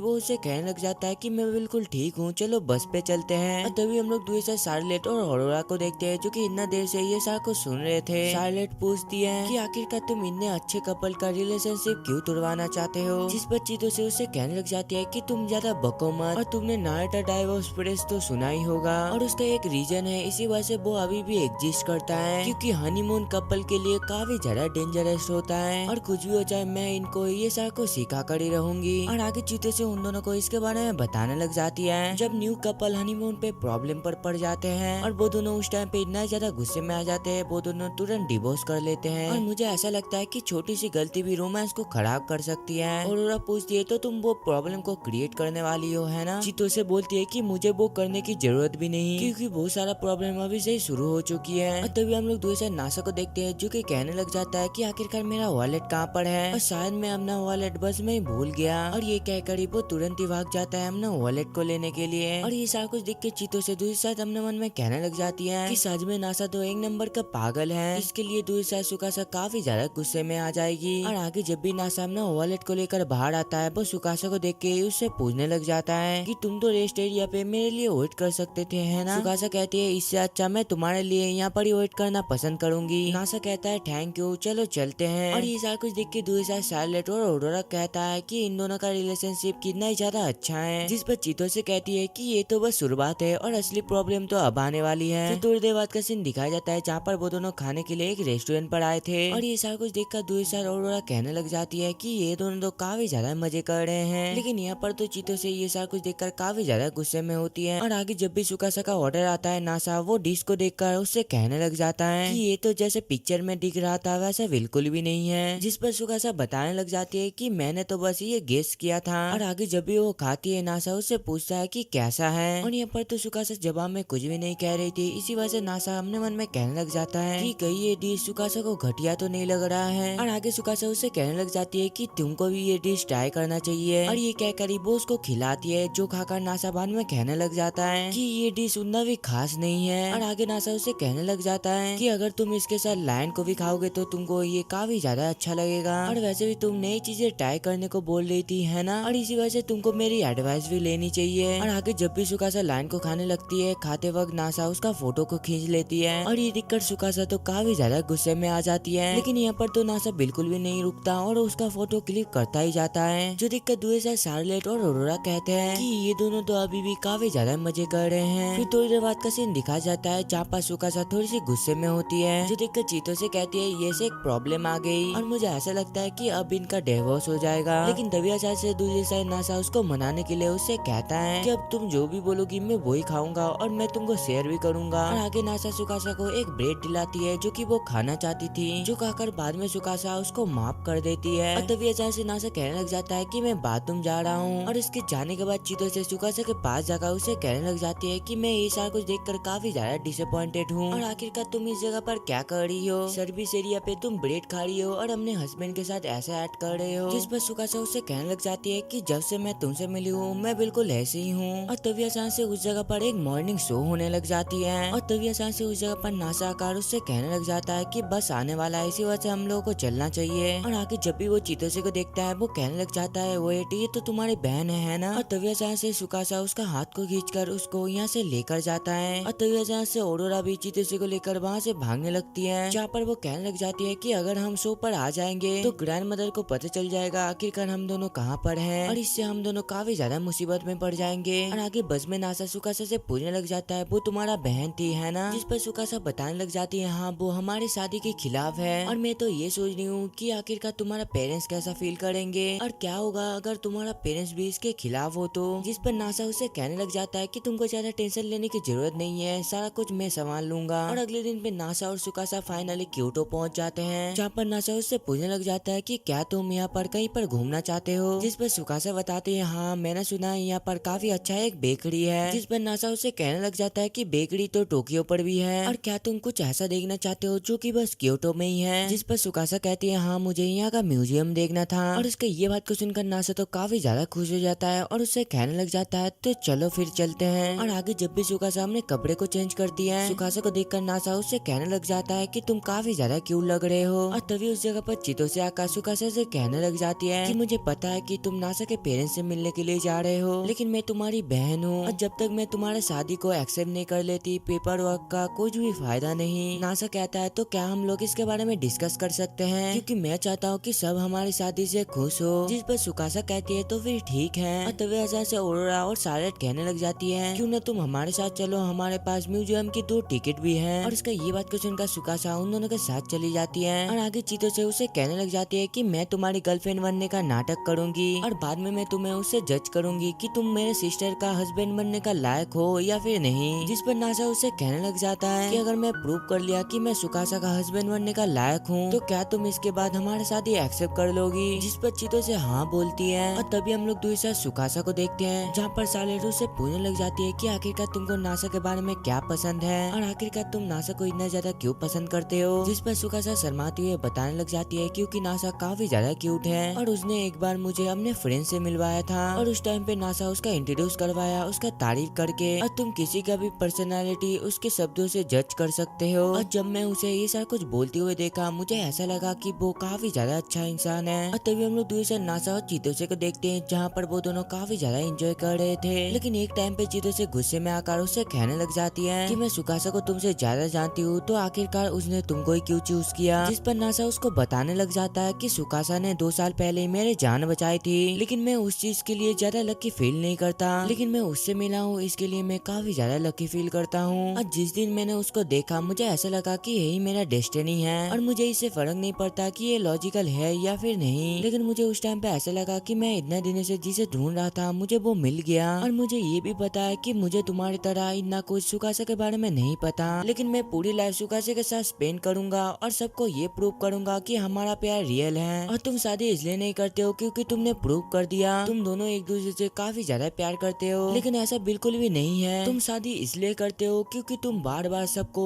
ये प्रूव कर सको कि तुम दोनों का प्यार रियल है। फिर थोड़ी देर बाद का सीन दिखाया जाता है जहाँ पर नासा और सुकासा एक साथ होते हैं, जहाँ पर सुकासा उससे पूछने लग जाती है कि क्या तुमने चितोसे को मना लिया। नासा कहता है कि मैं श्योर तो नहीं हूँ, लेकिन उसने कहा कि वो फिलहाल के लिए टोक्यो पर चला जाएगा। सुकासा कहती है वो अच्छा ऐसी बात है और अब बस तुम्हारा पेरेंट्स से मिलना बाकी है। और आगे वो दोनों ट्रेन से नासा के पेरेंट्स से मिलने के लिए निकल पड़ते हैं। और ट्रेन के अंदर सुकासा उससे पूछने लग जाती है कि मैं सरप्राइज हूँ ये जानकर कि तुम नारा से हो। जिस पर नासा बताता है कि मैं टोक्यो में ही पैदा हुआ हूँ और मैं वहाँ का ही हूँ और मैंने तुमको बताया था ना कि मेरे पेरेंट्स थोड़ा सा अजीब है और मेरे फादर एक आर्कोलॉजिस्ट है जो कि एक यूनिवर्सिटी पे प्रोफेसर थे। लेकिन एक दिन मेरे फादर ने कहा कि वो नारा में रिसर्च करना चाहते हैं और उस टाइम पे मेरे मदर भी नारा में बियर देखने के लिए काफी ज्यादा एक्साइटेड थी। और यहाँ पर तो मेरे मॉम को भी इससे कुछ भी प्रॉब्लम नहीं था, इसी वजह से वो दोनों नारा पे शिफ्ट हो गए। जिस पर सुकासा उससे पूछने लग जाती है कि क्या मैं तुम्हारे पेरेंट्स से अच्छे से मिल भी पाऊंगी। नासा कहता है कि सारा कुछ ठीक होगा। और आगे वो दोनों फाइनली अपने पेरेंट्स के घर पर पहुँचते हैं। और तभी अचानक से सुकासा कहने लग जाती है कि कोई दरवाजे से हमें घूरे जा रहा है। नासा कहता है मॉम बस करो मैं आपको देख सकता हूँ। उसकी मॉम बोलती है वेलकम नासा, और आखिरकार तुम्हारी वाइफ कहाँ पर है। और तभी अचानक से नासा कहने लग जाता है अंदर आ जा सुकासा। और अंदर आकर सुकासा कहने लग जाती है हाय मॉम मेरा नाम है सुकासा युजाकी। और उसके ये बात को सुनकर नासा की मॉम भी काफी ज्यादा नर्वस होती है और उससे कहने लग जाती है नाइस मेरा नाम भी कानो का युजाकी है और तुमसे मिलकर मुझे काफी ज्यादा खुशी हुई। और आगे जब भी नासा अपने फादर के बारे में पूछते हैं उसकी मॉम बताने लगते हैं कि तुम्हारे फादर लिविंग रूम में काफी ज्यादा नर्वस है और वो इतनी ज्यादा नर्वस है वो सुबह से वहाँ से हिले तक नहीं। और तुम लिविंग रूम पे आओ मैं चाय बना कर लाती हूँ। ये क्या करी वो वहाँ से भाग जाती है। और ये देखकर सुकासा उससे कहने लग जाती है कि मुझे लगता है कि तुम्हारे मॉम मुझे अवॉइड कर रही है। जिस पर नासा बोलता है नहीं ऐसा बात नहीं है, वो हमेशा ही ऐसे ही है। फिर थोड़ी देर बाद का सीन दिखाया जाता है जहाँ पर वो दोनों एक दूसरे के सामने बैठे होते हैं और वहाँ पर तो सुकासा उनके लिए गिफ्ट भी लाई थी। और आगे नासा का फादर बोलते हैं मेरा नाम इनिसी है। और अपने पेरेंट्स को इतना शांत देखकर नासा कहने लग जाता है कम ऑन सुकासा ने आप दोनों के लिए गिफ्ट लाया है और क्या आप दोनों थोड़ा सा रिलैक्स होकर ये गिफ्ट को एक्सेप्ट नहीं कर सकते। लेकिन तभी अचानक से नासा का फादर नासा से कहने लग जाता है कि तुमको नहाने जाना चाहिए। जिस पर नासा कहता है कि अभी हम इंट्रोडक्शन कर रहे हैं तो अभी क्यों। जिस पर नासा का फादर उससे गुस्से से कहने लगता है कि तुम्हें नहाने के लिए जाना चाहिए और बल्कि मैं तुम्हें ऑर्डर देता हूँ कि तुम नहाने के लिए जाओ। लेकिन यहाँ पर तो नासा दोबारा साफ साफ नहाने के लिए मना कर दिया था। जिस पर नासा के फादर बोलते हैं कि मैं सुकासा के साथ पर्सनली बातें करना चाहता हूँ इसी वजह से तुम चले जाओ। जिस पर नासा कहता है कि अब तो मैं बिल्कुल भी नहीं जाऊंगा। लेकिन तभी सुकासा कहने लग जाती है कि नासा तुम चले जाओ मुझे खुशी मिलेगी तुम्हारे पेरेंट्स से बातें करके। और उसका ये बात को सुनकर नासा ही बाद में उसका बात को मानकर वहाँ से चला जाता है। और नहाने के बाद सुकासा नासा से कहने लग जाती है कि सच में तुम्हारे पेरेंट्स काफी ज्यादा अच्छे हैं। और जब तुम नहा रहे थे तुम्हारे बारे में तुम्हारे पेरेंट्स ने मुझे काफी सारी चीजें बताई। और उसका ये बात को सुनकर नासा उससे पूछने लग जाता है कि आखिरकार मेरे पेरेंट्स ने तुमको क्या क्या बताया। सुकासा बताती है कि मैं इसके बारे में तुम्हें नहीं बता सकती। और आगे सुकासा उससे पूछने लग जाती है कि क्या ये तुम्हारी बेडरूम है। नासा बोलता है हाँ लेकिन यहाँ पर कुछ भी नहीं है। सुकासा कहती है लेकिन तुम्हारा टोक्यो का अपार्टमेंट पे भी कुछ भी नहीं था। जिस पर नासा उसको बताने लग जाता है कि इमरजेंसी के टाइम पे सारा अमाउंट मेरा सेफ डिपॉजिट में है और मैं काम का सारा डाटा अपना क्लाउड में रखता हूँ और मेरे वॉलेट फोन और घर के चाबी मेरे पास ही रहते हैं और इसी के साथ मेरी वेडिंग रिंग और सारा पिक्चर भी मेरे पास ही है। और इसी वजह से अगर मेरे घर पे आग भी लग जाए तो सारा कुछ मामला सेट है। और आगे नासा अपने मॉम के पूछने पर उसको बताने लग जाता है आज हम यहीं पड़ी रहेंगे और कल हम यहाँ से चले जाएंगे। नासा की मॉम बोलती है कि तुम ये मत भूलना कि हम तुम्हारे बगल वाले रूम पर ही है और इसी वजह से तुम आवाज थोड़ा सा कम करना ज्यादा मत करना। ये कहकर वो वहाँ से चली जाती है। और मोम का ये सारा कुछ बातें सुनकर सुकासा कहने लग जाती है कि आखिरकार ये क्या था। और पहले तो यहाँ पर नासा को कुछ भी समझ नहीं आ रहा था, लेकिन बाद में उसको एहसास होता है कि वो तो आज सुकासा के बगल में सेम लेवल पे सोने वाला है। और इसी वजह से मुझे ऐसा लगता है कि मॉम इसके बारे में बातें कर रही थी, मेरी वाइफ के साथ एक साथ सोना जब मेरे पेरेंट्स बगल वाले रूम पर हो। और मॉम शायद इसके बारे में तब से बातें कर रही थी। और सच में ये काफी ज्यादा एम्बेरेसिंग है, लेकिन मैं इसके लिए काफी ज्यादा एक्साइटेड हूँ। फिर रात का सीन दिखाया जाता है जहाँ पर नासा और सुकासा लेटे हुए रहते हैं। और वहाँ पर तो नासा काफी ज्यादा नर्वस था, इसी वजह से वो सुकासा से कहने लग जाता है कि क्या तुम मेरे हाथ में सोओगी, और अगर तुम ऐसा करना नहीं चाहती तो कोई बात नहीं। लेकिन तभी अचानक से सुकासा आकर उसके हाथ में लेट जाती है। और ये सारा कुछ देखकर नासा अपने मन में कहने लग जाता है कि मुझे अभी काफी ज्यादा अच्छा लग रहा है और मैं अभी उसका बॉडी का टेम्परेचर फील कर सकता हूँ, लेकिन ये काफी ज्यादा अनकंफर्टेबल है। मेरा हाथ के ऊपर सोने पे मेरा हाथ धीरे धीरे करके सुन होता जा रहा है। और तभी जैसे सुकासा उससे पूछने लग जाती है कि कहीं तुम्हारे हाथ में कोई दिक्कत हो रही है। और आगे जब भी सुकासा दूसरी साइड पलटती है, नासा तो काफी जोर से चिल्लाता है। सुकासा कहती है मुझे पता था और मैं तुम्हें और परेशानी नहीं देना चाहती, और इसी वजह से मैं अभी अपने बेड पे वापस जा रही हूँ। और उसका ये सारा कुछ बातें सुनकर नासा कहने लग जाता है ठीक है, लेकिन मुझे एक गुड नाइट किस चाहिए। और उसका ये सारी कुछ बातें सुनकर सुकासा भी मान जाती है और आगे वो उसके पास जाकर एक गुड नाइट किस देती है। और आगे नासा उसको थैंक्स कहकर वो दोनों वहाँ पर सो जाते हैं। फिर अगले दिन का सीन दिखाया जाता है और आगे जब भी सुकासा बाहर आती है उसके पास नासा के डैड भी आ जाते हैं, जो देखकर सुकासा बोलती है गुड मॉर्निंग फादर। और उसके ये बात को सुनकर दूसरी साइड नासा के फादर तो काफी ज्यादा एम्बेरेसिंग फील कर रहे थे, जहाँ पर वो अपने मन में कहने लग जाता है कि अब मैं उससे क्या बात करूँ और क्या मुझे वेदर के बारे में बात करना चाहिए। लेकिन ये बातें तो 2 मिनट से ज्यादा नहीं टिक पाएगा। लेकिन तभी अचानक से सुकासा उससे कहने लग जाती है कि नासा ने मुझे बताया था कि आप एक आर्कोलॉजिस्ट हो, जिस पर उसके फादर बोलते हैं कि तुमने सही कहा और क्या तुमको सच में हिस्ट्री में इंटरेस्ट है। और आगे नासा के डैड उसको अपने लाइब्रेरी दिखाते हैं और इतने सारे बुक को देखकर सुकासा उनसे कहने लग जाती है कि लगता है नासा का इतना बड़ा दिमाग आपसे मिला है। उसके डैड बोलते हैं नहीं, इंटेलिजेंट के मुकाबले में उसका आसपास भी नहीं हूँ। और आगे जब भी सुकासा एक बुक को देखती है वो स्माइल करने लग जाती है। नासा के डैड बोलते हैं क्या तुम इसे पढ़ सकती हो। और तभी अचानक से उस जगह पर नासा आ जाता है और नासा को देखकर सुकासा उससे कहने लग जाती है कि तुम्हारा डैड मुझे अपने काम के बारे में बता रहे थे। नासा बोलता है लेकिन तुमको तो हिस्ट्री में बिल्कुल भी इंटरेस्ट नहीं है, जिस पर सुकासा उससे चिल्लाती हुए कहने लग जाती है कि नहीं मैं इंटरेस्टेड हूँ और वैसे भी मुझे हिस्ट्री काफी ज्यादा पसंद है और देखो ये लेटर कितने ज्यादा इंटरेस्टिंग है। नासा बोलता है कि मैं ये नहीं पढ़ सकता, लेकिन तुम्हें कैसे पता कि इसमें क्या लिखा है। और बाद में सुकासा नासा से कहने लग जाती है कि मुझे ओल्ड प्लेस बिल्कुल भी पसंद नहीं, लेकिन मैं उस जगह पर अपने हस्बैंड के पास जाकर एक अच्छी मेमोरी बनाना चाहती हूँ। और ऐसे मैं इसलिए कह रहा हूँ क्योंकि चीतो से क्योटो में आकर हमारा पूरा प्लान खराब कर दिया था। फिर थोड़ी देर बाद का सीन दिखाया जाता है जहाँ पर वो दोनों घूमने आए होते हैं और वहाँ पर जाकर तो सुकासा नासा की पिक्चर क्लिक करती है और आगे वो दोनों और एक जगह पर जाते हैं जहाँ पर सुकासा उसे कहने लग जाती है कि अब टाइम आ चुका है तुम्हारा एक नया फोटो क्लिक करने का। नासा बोलता है क्यों ना हम दोनों एक साथ एक सेल्फी को लें, जिस पर सुकासा उसे कहने लग जाती है कि तुम कभी कभी एक परवट जैसा बिहेव करते हो। और इसका ये बात को सुनकर तो दूसरे साइड नासा काफी ज्यादा शर्मा रहा होता है, लेकिन तभी अचानक से सुकासा उसके पास आकर एक फोटो को क्लिक कर लेती है और ये कड़कड़ी आगे वो उसे पूछने लग जाती है कि अब कहाँ पर जाया जाए। और आगे वो दोनों एक खाली मैदान पर आ जाते हैं जहाँ पर सुकासा उसका एक वीडियो बनाने लग जाती है और आगे नासा कहने लग जाता है हे मेरा नाम है नासा और मेरा रिसेंटली शादी हो गया है और अभी जो मेरी वीडियो रिकॉर्ड कर रही है वो मेरी वाइफ है। सुकासा बोलती है मैं ये वीडियो तुम्हारे पेरेंट्स को दिखाऊंगी, जिस पर नासा उससे पूछने लग जाता है कि मेरे डैड और तुम इतने ज्यादा क्लोज कब आ गए। सुकासा बताने लग जाती है कि मैंने उनसे एक प्रॉमिस किया है और आगे काफी पूछने के बावजूद भी सुकासा उसको नहीं बताती। फिर पास्ट का सीन दिखाया जाता है जहाँ पर नासा के फादर सुकासा से कह रहे होते हैं कि तुम्हारा बहुत बहुत शुक्रिया मेरे बेटे का जान बचाने के लिए, और अगर तुम उस टाइम पे मेरे बेटे को नहीं बचाते तो पता नहीं क्या क्या होता। और नासा बचपन से ब्रिलियंट चाइल्ड है और तुमने उसका जान बचाई और उससे शादी भी करी, इसी वजह से हम काफी ज्यादा खुश हैं और इसी वजह से प्लीज तुम हमेशा मेरे बेटे का ध्यान रखना। जिस पर सुकासा कहने लग जाती है कि मैं भी आपसे आपकी फैमिली मेंबर हूँ, इसी वजह से आपका बहुत बहुत शुक्रिया। और आगे वो दोनों फाइनली अपने पेरेंट्स को गुड बाय कहकर बस पे चढ़ जाते हैं। नासा बोलता है कि ट्रिप काफी ज्यादा बढ़िया थी,